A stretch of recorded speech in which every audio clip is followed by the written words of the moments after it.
Hey everybody, Tom Alloys here with the West Virginia Department of Environmental Protection's Youth Environmental Program. I'm excited and appreciative today to have Lieutenant Warren Goodson with us today. Lieutenant Goodson is the State Training Officer with the West Virginia Division of Natural Resources Law Enforcement Section. And Lieutenant Goodson is going to tell us everything we need to know about the DNR Law Enforcement Section, and also, if you're interested in becoming a DNR law enforcement officer, he's going to tell you how to do that as well. Thank you for being here today. Lieutenant, what are the chief duties of a DNR law enforcement officer, and how might those differ from, say, a county sheriff's deputy or a city policeman or a state trooper? We are certified law enforcement officers. Being certified as a law enforcement officer gives us that ability to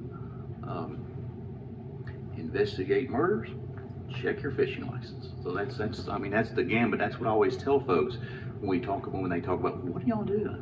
That's what we do. But our main mission is game and fish enforcement and boating regs and rules, making sure the boating public are safe as they're recreating, making sure the hunters and fishermen are safe as they recreate. What training is required to become a DNR law enforcement officer? Let's start with the beginning. A prospective applicant comes and they have to make application through a division of personnel because it's a DOP position. The first step is the PAT, physical agility testing. So we appear at the swimming pool and everybody says, well, what do I have to go to a swimming pool for? Well, you're going to have to do a 37.5-yard fully clothed swim. You can take your shoes and socks off, that's fine. But you're going to do that 37.5-yard fully clothed swim because we want to make sure, because you're going to be around water, you're going to be on a boat, we want to make sure you can swim very well. So that is timed and you get points for that. And then we take you upstairs and we're going to do push-ups. There is a minimum.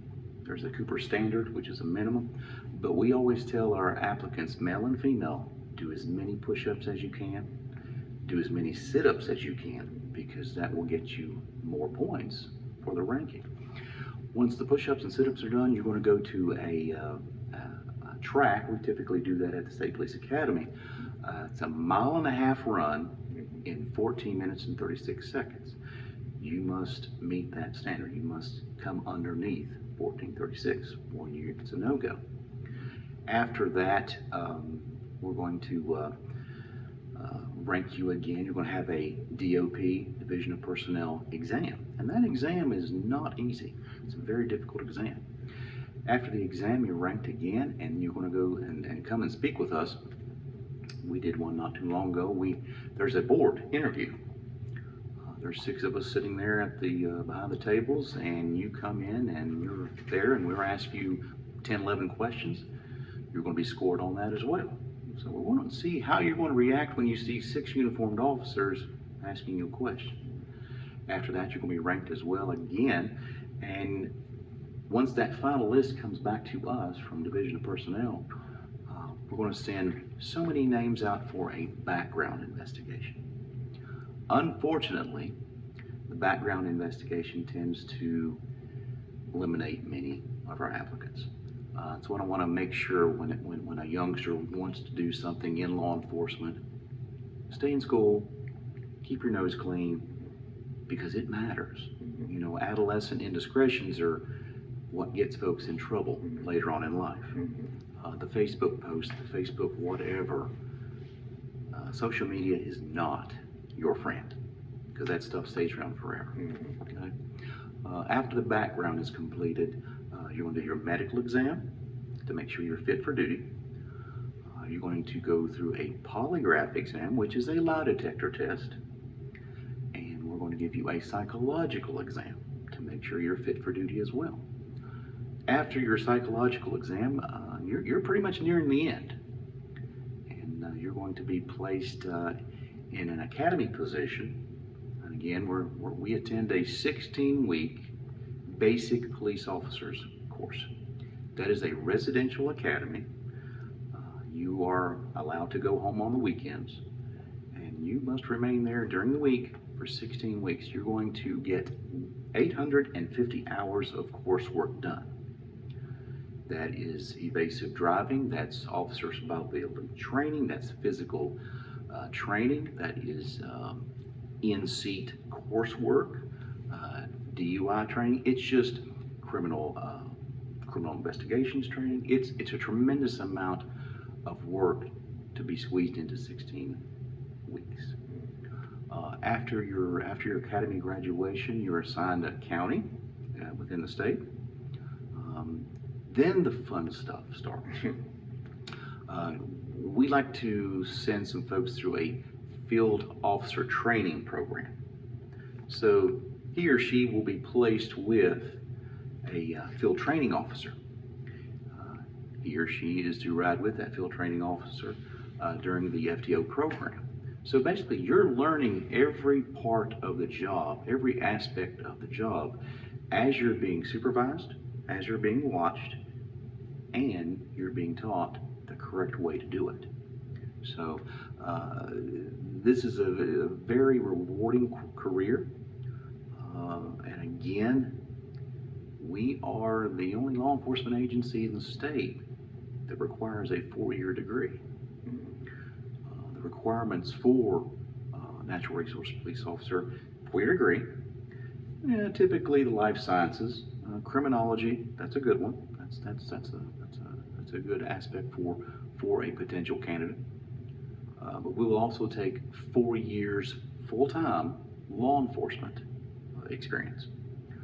There's some other 2+2 issues, but I just highly encourage folks who are interested in becoming a natural resources police officer, let's just say a game warden. That's, I don't care what they call me, but that's typically what every person in this nation knows what a game warden does. Or they have some idea of, oh, you're out there playing with animals. Well, yeah, typically, not the 4-legged, but we're typically playing with the 2-legged animals a lot of times. But the most important thing I can tell youngsters today, or folks in junior high, high school, going to college, stay in school, get that education, and keep your nose clean. Don't get caught up in what others might do. Stay the course. If you want a career in law enforcement, this is what you're going to have to do. Are there any restrictions on appearance that cover, for example, tattoos? That is becoming more and more popular. The tattoos, it's become so much more acceptable these days for everyone, for society. People want to express themselves, and we understand that. I encourage expressing yourself. Tattoos, as far as law enforcement goes, that's a difficult discussion to have with many of the administrators throughout the nation. But to be a natural resources police officer, the tattoo itself cannot be seen in a short sleeve shirt like I have on now. We typically fit you with a BDU style t-shirt just to determine if that tattoo is going to be seen. But no, it's a bad idea to get the full sleeve. It cannot be seen. Nothing around the neck, nothing on the face. It just cannot be seen. Someone who's never fished or hunted a day in their life, would they be a good candidate to become a DNR law enforcement officer? I think anyone's a good candidate, quite honestly. That is one of our interview questions, and we ask the same question to everyone to keep it fair. Do you fish or hunt? And we want to see where they go with it. I don't think it's a no-go if you do not fish and hunt. But that's what the field training officer program is. The FTO program is to teach you how to operate the boat, to teach you what to look for on the trout stream, to teach you to look for those telltale signs of something might be going on here that is criminal. Say you don't hunt. You're not familiar with ballistics of a firearm. Maybe you don't know what bear droppings or deer droppings. That's all going to be covered in the field training officer program. It is a very long program, and it's extremely beneficial because it's teaching those folks who have never recreated outdoors, showing them how to teach others how to do it safely and legally. Roughly how many DNR law enforcement officers are there in West Virginia, and do you have very many women who are becoming officers? As of today, we have 118 total. That is from the top colonel all the way down to the field officer. So 118. It's highly encouraged for females to apply. We have one female right now who's currently in the academy. From what I've been told, she's leading the pack, so which is a good thing. Our last hiring process, there's 4 females, and I encourage all 4 of those females, during that process to keep going. Don't give up. Keep going on with the process because you're valuable. You're a necessity to this agency. You really are. So, what type of advancement is available within the ranks of DNR law enforcement? How tough is it to advance through the ranks to reach a level that you're on or higher? It's a little bit easier than what it used to be. We've got some older captains and lieutenants that hang around because they love what they do, and that's the issue. People hang out more, people hang on longer because they enjoy what they're doing. So the promotion potential is there. It really is. You just gotta stick with it. Don't give up, and just every time there is sergeant's promotion, lieutenant's promotion, jump in there and try to get that. What's the most exciting thing that's happened to you while you've been on duty? Not every day is the same, and I think that's what is the draw to this position, to this job. The outdoors is your office, and not every. You have seasonal things. You've got trout fishing. You have deer season. You have boating season. It's very seasonal, but not every day is the same. And if every day started to be the same, it might be a time to move on. But it hasn't been. I've had very proud moments. Getting a really good conviction on someone who was taking way too many turkeys well before season started, or finding out the responsible party for a BUI causing injury, boating under the influence, boating incident crash. Making sure that was prosecuted and get family satisfied, getting the victim, they have voices. We, not to get all sentimental here, but we as game wardens, as I said before, we actually speak for those who can't speak, wildlife. We've got more turkey, more deer, more bear than we've ever had in the state. And I think it's because of the efforts of law enforcement and wildlife to make sure that make sure the next child can experience those things throughout their life.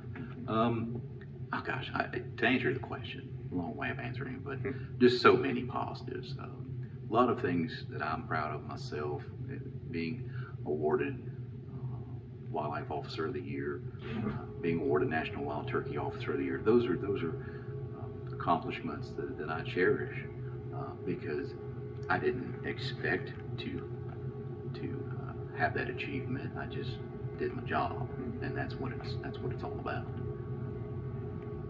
And finally, someone who's watching this and who maybe is interested in becoming a law enforcement officer within the Division of Natural Resources, what is the first thing they should do?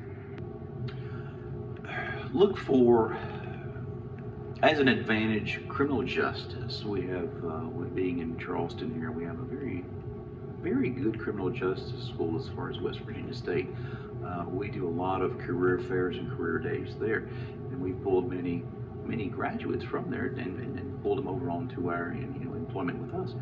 4-year degree,